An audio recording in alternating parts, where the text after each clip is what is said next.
Dear students, हम लोगों ने ये डिस्कस किया था कि जो सी एस एस है it is called cascading style sheets. So let us discuss why it is called cascading. Cascading की ज़रूरत हमें क्यों पड़ती है कि लेट्स से हमारे पास एक डिव है, उस पर हम लोगों ने कोई स्टाइल अप्लाई किया. उस डिव के अंदर एक पैराग्राफ है, उसके अंदर हम लोगों ने कोई स्टाइल अप्लाई किया. अब डिव के अंदर भी हम लोगों ने फ़ॉन्ट का कलर चेंज किया, डिव के अंदर पैराग्राफ जो है उसके अंदर भी हम लोगों ने फ़ॉन्ट का कलर चेंज किया. तो अब ये कॉन्फ्लिक्ट आ गया, डिव के अंदर भी कलर चेंज हो रहा है, पैराग्राफ में भी चेंज हो रहा है. तो अल्टीमेटली कौन सा कलर जो है वो अप्लाई होगा पैराग्राफ के ऊपर. तो ये जो हमारे पास कॉन्फ्लिक्ट्स होते हैं इसे हम लोग कास्केडिंग बिहेवियर के थ्रू रिजॉल्व करते हैं. हम लोग मैनुअली नहीं रिजॉल्व करते. हमारे पास जो भी सी एस एस को जो प्रोसेस कर रहा है हमारे पास इंजन, वो उसको जो है वो रिजॉल्व करेगा. तो जो कॉन्फ्लिक्ट्स रिमूव होते हैं उनके लिए हमारे पास तीन डिफरेंट चीज़ें जो हैं वो हमारे पास जज हो रही होती हैं. उनकी बेस पे हमारे पास कॉन्फ्लिक्ट्स रिजॉल्व होते हैं. हमारे पास इनहेरिटेंस है, स्पेसिफिसिटी है, और रूल जो सी एस एस रूल है उसकी लोकेशन है. इन चीज़ों की बेस पे हमारे पास जो कॉन्फ्लिक्टिंग रूल्स हैं वो कॉन्फ्लिक्ट्स रिजॉल्व हो रहे होते हैं. इनहेरिटेंस में क्या होता है कि हम लोगों ने ये देखा कि जो HTML का हमारे पास एक डॉक्यूमेंट है उसे हम लोग एक डॉम ट्री की फॉर्म में रिप्रेजेंट कर सकते हैं. डॉक्यूमेंट ऑब्जेक्ट मॉडल एक ट्री की फॉर्म में हम लोग उसको विजुलाइज कर सकते हैं. तो हमारे पास अगर हम लोग किसी ट्री के अंदर हायर लेवल पे अगर कोई एलिमेंट है उस पर कोई प्रॉपर्टी अप्लाई करते हैं तो कुछ प्रॉपर्टीज़ हैं जो उसके सारे चिल्ड्रन पे भी अप्लाई हो जाएंगी, लेकिन कुछ प्रॉपर्टीज़ हैं जो सिर्फ उस पर अप्लाई होंगी, उसकी चिल्ड्रन पे अप्लाई नहीं होंगी. तो जो प्रॉपर्टीज़ एक एलिमेंट और उसके तमाम चिल्ड्रन पे अप्लाई हो जाती हैं उनको हम लोग कहते हैं इनहेरिटेबल प्रॉपर्टीज़. और जो हमारे पास सिर्फ उस स्पेसिफिक एलिमेंट पे अप्लाई होती हैं, उसके चिल्ड्रन पे अप्लाई नहीं होती, उनको हम लोग कहते हैं नॉट नॉन इनहेरिटेबल प्रॉपर्टीज़. तो इसके अंदर कुछ एग्जांपल्स हैं. जिस तरह हमारे पास फॉन्ट, कलर, टेक्स्ट से रिलेटेड जो प्रॉपर्टीज़ हैं वो हमारे पास इनहेरिटेबल होती हैं, और नॉट इनहेरिटेबल हमारे पास कौन सी होती हैं. जिस तरह किसी एलिमेंट का बॉर्डर हो गया, उसके हमारे पास मार्जिनस हो गए, स्पेसिंग हो गई, ये हमारे पास जो हैं वो नॉट इनहेरिटेबल होते हैं. यहाँ पे आप एक एग्जांपल देख रहे हैं जिसके अंदर हम लोगों ने एक रूल डिफाइन किया हुआ है बॉडी के एलिमेंट के लिए. अब आपको ये पता है कि HTML के जितने भी हमारे पास एलिमेंट्स हैं वो बॉडी के टैग में होंगे. बॉडी जो है वो सब एलिमेंट्स का हमारे पास पेरेंट एलिमेंट है. तो बॉडी पे अगर हम लोग कोई इनहेरिटेबल प्रॉपर्टी अप्लाई करते हैं तो वो उसके तमाम चिल्ड्रन पे अप्लाई हो जाएगी. जिस तरह यहाँ पे हम लोग ये कह रहे हैं कि उसका फॉन्ट जो है वो हमारे पास एरियल हो जाए, उसका कलर हमारे पास रेड हो जाए. अब ये जो फॉन्ट है और जो हमारे पास टेक्स्ट का कलर है ये दोनों इनहेरिटेबल प्रॉपर्टीज़ हैं. तो इसका ये मतलब है कि उस बॉडी के टैग के अंदर हमारे पास जितने भी एलिमेंट्स हैं उन सारों के का जो कलर है वो हमारे पास रेड हो जाएगा, और उसका जो फॉन्ट है वो हमारे पास एरियल हो जाएगा. फिर हम लोग कुछ नॉट इनहेरिटेबल प्रॉपर्टी जो है वो अप्लाई करें. जैसे हम लोग कह रहे हैं उसका बॉर्डर जो है वो हमारे पास ग्रीन कलर का हो जाए. तो ये देखें बॉडी का हमारे पास बॉर्डर जो है वो हमारे पास ग्रीन कलर का हो गया, लेकिन सिर्फ इसका बॉर्डर हमारे पास ग्रीन कलर का हुआ है. इसके जो चिल्ड्रन हैं उनका बॉर्डर हमारे पास ग्रीन कलर का नहीं हुआ. और इसी तरह मार्जिन हम लोग सेट कर रहे हैं कि हमारे पास उसका मार्जिन जो है वो 60 पिक्सल्स हो जाए. तो वो मार्जिन भी हमारे पास सिर्फ बॉडी का मार्जिन जो है वो हमारे पास सेट हो रहा है, उसके चिल्ड्रन का जो मार्जिन है वो हमारे पास सेट नहीं हो रहा. This is inheritance. इसके हम लोग कुछ और एग्जांपल्स देख लेते हैं. अब यहाँ पे हम लोग डिव के ऊपर कुछ रूल्स अप्लाई कर रहे हैं. जिस तरह हम लोग कह रहे हैं कि उसका फॉन्ट वेट जो है वो बोल्ड हो जाए, उसका मार्जिन काफ़ी ज़्यादा हो जाए, 50 पिक्सल्स है, और उसका बॉर्डर जो है वो हमारे पास ग्रीन हो जाए. तो इसके अंदर हमारे पास मार्जिन और जो बॉर्डर है वो इनहेरिट नहीं होगा.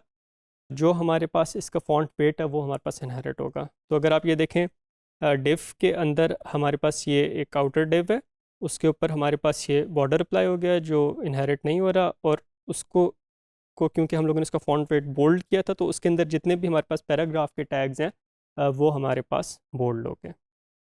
तो इससे आपको आइडिया होगा कि हमारे पास जो प्रॉपर्टीज़ हैं वो हमारे पास इनहेरिट होती हैं, और एक एलिमेंट की प्रॉपर्टी हमारे पास इस चीज़ पे डिपेंड कर सकती है कि उसके पेरेंट की हमारे पास क्या प्रॉपर्टी थी. जो सेकंड हमारे पास चीज़ है वो स्पेसिफिसिटी है. अब फ़र्ज़ करें आपने कलर बॉडी के अंदर भी डिफ़ाइन कर दिया, डिव में भी डिफ़ाइन कर दिया, डिव के अंदर हमारे पास एक पैराग्राफ है उसके अंदर भी डिफ़ाइन कर दिया. तो किस एलिमेंट का कलर जो है वो यूज़ होगा.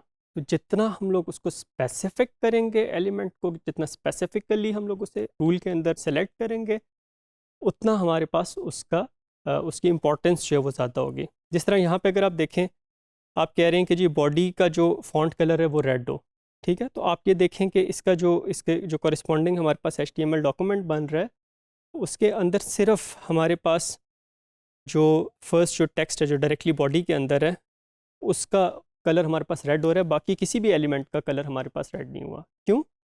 क्योंकि हम लोगों ने बाकी एलिमेंट्स के लिए भी कलर्स डिफाइन किए हुए हैं और वो ज़्यादा स्पेसिफिक हैं। जिस तरह हम लोग ये कह रहे हैं कि डिव का कलर जो है वो हमारे पास मैजेंटा हो जाए, ठीक है, तो अब आप देखें कि डिव के अंदर हमारे पास पैराग्राफ्स हैं, सिर्फ ये वाला हमारे पास टेक्स्ट है जो पैराग्राफ के बाहर है, और सिर्फ वो आपको मैजेंटा कलर में नज़र आ रहा है, बाकी आपको मैजेंटा में नहीं नज़र आ रहे।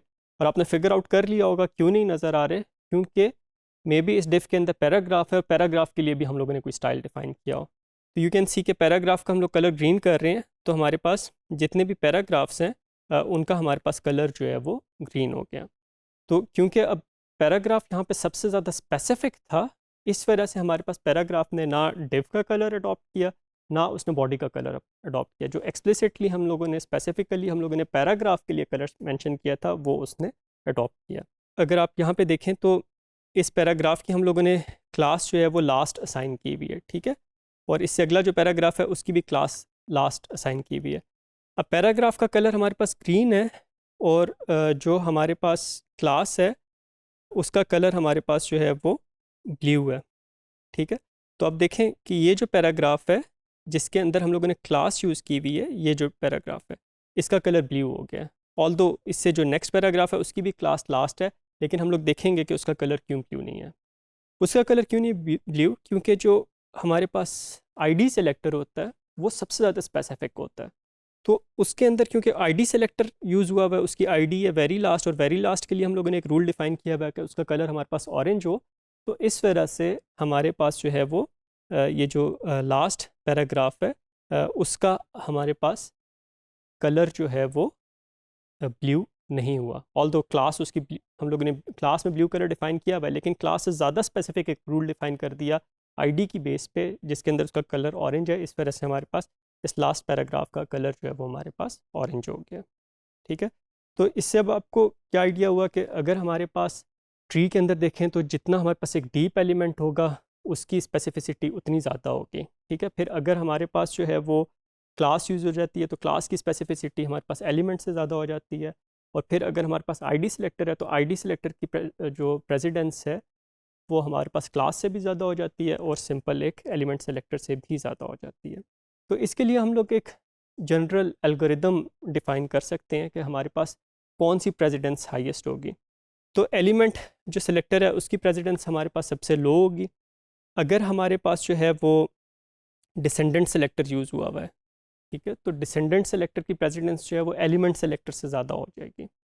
और फिर अगर हमारे पास क्लास यूज़ हुआ है तो क्लास की प्रेसिडेंट जो है वो हमारे पास डिसेंडेंट सेलेक्टर के प्रेसिडेंट से भी ज़्यादा हो जाएगी।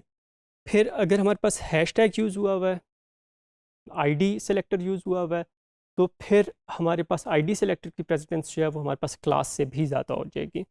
और फिर अगर हमारे पास आईडी जो है वो किसी और सेलेक्टर के साथ यूज़ हुआ है, जिस तरह यहाँ पे एक डिसेंडेंट सेलेक्टर के अंदर आईडी यूज़ हुई हुई है, तो उसकी प्रेसिडेंस जो है वो हमारे पास जो सिंपल आईडी सेलेक्टर है उससे ज़्यादा हो जाएगी। जिस तरह अगर हम लोगों ने यहाँ पे एक रूल डिफ़ाइन किया कि जो आईडी फर्स्ट एग्जांपल है उसका कलर हमारे पास मैजेंटा हो जाए, ठीक है, और एक हम लोगों ने रूल डिफ़ाइन किया कि जो डिव के अंदर हमारे पास आईडी है फर्स्ट एग्जांपल उसका कलर हमारे पास ग्रे हो जाए। तो अब अगर हमारे पास जो फर्स्ट एग्जांपल है, जो भी ये एलिमेंट है, ये अगर हमारे पास डिव से बाहर आ रहा है तो उसका कलर हमारे पास मैजेंटा होगा, लेकिन जैसे ही हमारे पास ये एलिमेंट किसी डिव के अंदर आ जाएगा तो फिर उसका कलर मैजेंटा नहीं होगा, फिर ग्रे की प्रेसिडेंस जो है वो हमारे पास ज़्यादा हो जाएगी। और फिर इन सब स्टाइल्स को ओवरराइड कर देता है इनलाइन स्टाइल।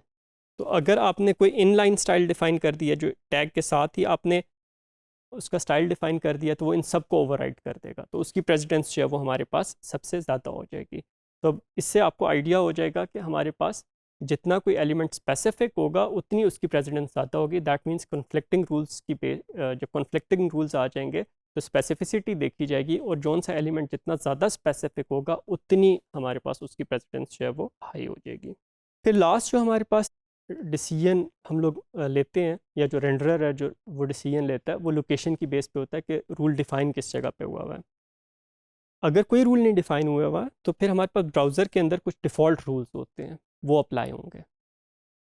अच्छा, यूज़र जो है वो एडॉन्स के थ्रू या एक्सटेंशंस के थ्रू अपनी स्टाइल्स डिफ़ाइन कर सकता है। जिस तरह मैं एक स्टाइल डिफ़ाइन कर सकता हूँ कि हमारे पास जो है वो वेब पेजेस हैं वो डार्क मोड में नज़र आए, बैकग्राउंड उनका डार्क हो जाए और फॉन्ट का कलर जो है वो लाइट हो जाए, तो वो यूज़र डिफ़ाइंड CSS होगी। तो अगर यूज़र डिफ़ाइन हमारे पास स्टाइल्स हैं तो उसकी प्रेसिडेंस ब्राउज़र डिफ़ाइंड स्टाइल से ज़्यादा हो जाएंगी। अगर हमारे पास एक्सटर्नल स्टाइल शीट है तो उसकी प्रेसिडेंस हमारे पास यूज़र डिफ़ाइंड स्टाइल से ज़्यादा हो जाएगी। और अगर हमारे पास मल्टीपल एक्सटर्नल स्टाइल शीट्स हैं और उनके अंदर कॉन्फ्लिक्टिंग रूल्स हैं, तो जो आखिर में स्टाइल शीट हम लोगों ने इंक्लूड स्पेसिफाई की है उसकी प्रेसिडेंस जो है वो, मतलब जो जितनी बाद में हम लोग स्पेसिफाई करेंगे उसकी प्रेसिडेंस उतनी ज़्यादा हो जाएगी। एम्बेडेड जो स्टाइल्स हैं उनकी प्रेसिडेंस जो है वो एक्सटर्नल स्टाइल शीट से ज़्यादा हो जाएंगी, और जो इन लाइन हमारे पास स्टाइल्स हैं उनकी हमारे पास प्रेसिडेंस जो है वो सबसे ज़्यादा हो जाएगी।